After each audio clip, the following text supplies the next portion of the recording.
Hello friends, educational fact channel में आपका स्वागत है। हाजिर है आपके लिए आज की खास अपडेट को लेके। एचपीआरसी की सीबीटी एजेंसी पे बात करेंगे, कौन सी एजेंसी है और कब तक जो एग्ज़ाम है वो हो सकते हैं और सीबीटी के फ़ायदे और नुकसान क्या होंगे उस पे थोड़ी सी चर्चा करेंगे। तो सबसे पहले एक सबसे बड़ा जो सवाल है सभी कैंडिडेट के मन में है कि सीबीटी के लिए जो एजेंसी है वो कौन सी हायर की गई है।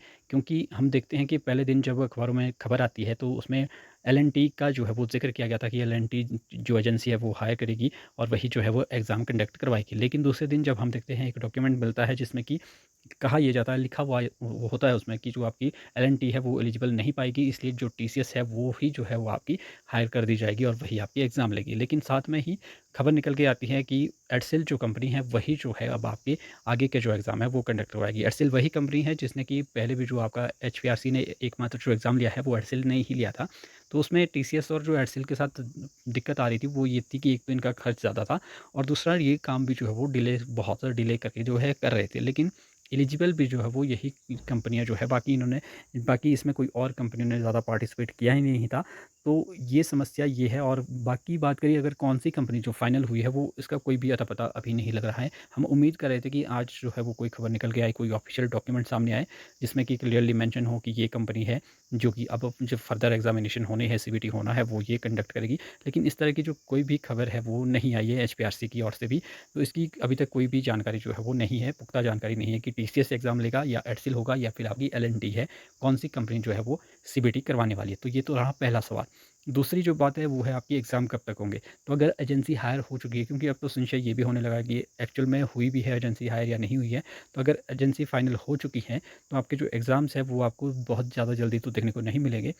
लेकिन हो सकता है हम नवंबर के एंड में या दिसंबर में आपको एग्ज़ाम जो है वो देखने को मिल सकते हैं। वो ज़रूरी नहीं है कि जीबीटी, टीजीटी, वैसे तो कहा ये जा रहा था कि जीबीटी, टीजीटी से शुरुआत होगी, लेकिन लगता ऐसा नहीं है क्योंकि पहले एक जो आपका ट्रायल बेस पे कोई और एग्ज़ाम भी जो है वो हो सकता है। इसकी चर्चा मैंने पिछले कल भी आपको की थी कि स्टार्टिंग में ही, क्योंकि आप अगर टीजीटी की बात करें तो उसमें 70,000 के करीब जो एप्लीकेंट है, तो 70,000 के लिए आपको बहुत सारे जो आपके नोडल चाहिए होंगे और बहुत सारी शिफ्ट्स में जो है वो एग्ज़ाम होना है। तो इसलिए आपको जो एग्ज़ाम जो है वो पेपर भी बहुत सारे बनाने पड़ेंगे और उसमें बहुत सारा जो क्वेश्चन बैंक आपको चाहिए होता है, तो उसमें टाइम जो है वो लगने वाला है। और दूसरी बात करिए अगर आपका शिफ्ट्स में एग्ज़ाम होता है तो आपको नॉर्मल सी बात है तो उसमें नॉर्मलाइजेशन भी होगी। तो ये फ़ायदे और नुकसान की अगर मैं बात करूँ इसमें, तो अगर सीबीटी का जो फ़ायदा रहने वाला है सबसे बड़ा तो ये है कि उसमें थोड़ी-सी हम ये उम्मीद कर सकते हैं कि लीकेज जो है वो नहीं होगी। जिस तरह से जो है वो पेपर बिकते थे वो नहीं बिकेंगे, क्योंकि ऑनलाइन जो सिस्टम है वैसे थोड़े लेवल पे तो होगा ही, क्योंकि कोई ना कोई तो एग्ज़ाम जो है वो बनाएगा। चलो उतना चलता भी है, मानना पड़ेगा, चलाना पड़ेगा, मतलब ऐसा नहीं है। तो लेकिन ऐसा नहीं है कि मास लीकेज जो है होने की संभावना बहुत कम है। हैकिंग वगैरह से हो सकता है, लेकिन फिर भी हम उम्मीद करते हैं कि इतना जो है वो नहीं होगा। दूसरी बात ये है, इसमें आपको रिज़ल्ट जो है वो जल्दी देखने को मिल जाएगा, ये भी एक अच्छी बात है। लेकिन इसमें जो बुरी बात ये है, बुरी बात इसमें है नॉर्मलाइज़ेशन की ही। इसमें किस्मत भी आपकी डिपेंड करती है, क्योंकि इसमें होता ये है कि हो सकता है कि कोई एक शिफ्ट जो है वो उसमें पेपर जो है वो ईज़ी आ सकता है, किसी में पेपर जो है वो टफ़ भी आ सकता है। तो इसमें होगा ये, जब नॉर्मलाइज़ेशन होगी तो जिसके अगर ज़्यादा मार्क्स है तो उसके कम भी हो सकते हैं और जिसके कम मार्क्स है उसके ज़्यादा भी हो सकते हैं। तो इसको फ़ायदे या नुकसान दोनों में भी आप काउंट कर सकते हैं। तो ये सारी चीज़ें हैं जो इफ़ेक्ट करेगी बाद में जब आपके ये सीबीटी जो है वो स्टार्ट हो जाएगा। तो लेकिन हमारा तो मुद्दा सिर्फ़ इतना सा ही है कि एग्ज़ाम जो है वो होने चाहिए, भर्तियाँ जो है वो निकलनी चाहिए जल्द से जल्द।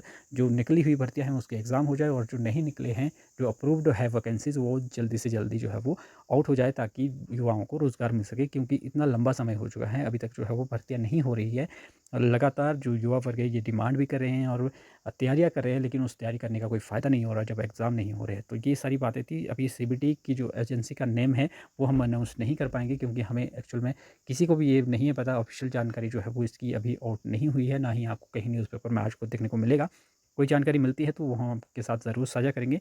लेकिन जेबीटी, टीजीटी की कमीशन की बात करें तो इस मंथ तो वैसे भी कुछ नहीं होगा। नवंबर के एंड में या दिसंबर के मिड तक आप उम्मीद रख सकते हैं। बाकी कुछ नहीं कहा जा सकता है, क्योंकि अभी भी प्रोसेस जो है वो कितना फ़ास्ट होता है, क्या कुछ होता है, वो देखने वाली बात रहेगी। तो फिलहाल अभी के लिए इतना ही। मिलते हैं अगली अपडेट के साथ, तब तक के लिए बाय बाय।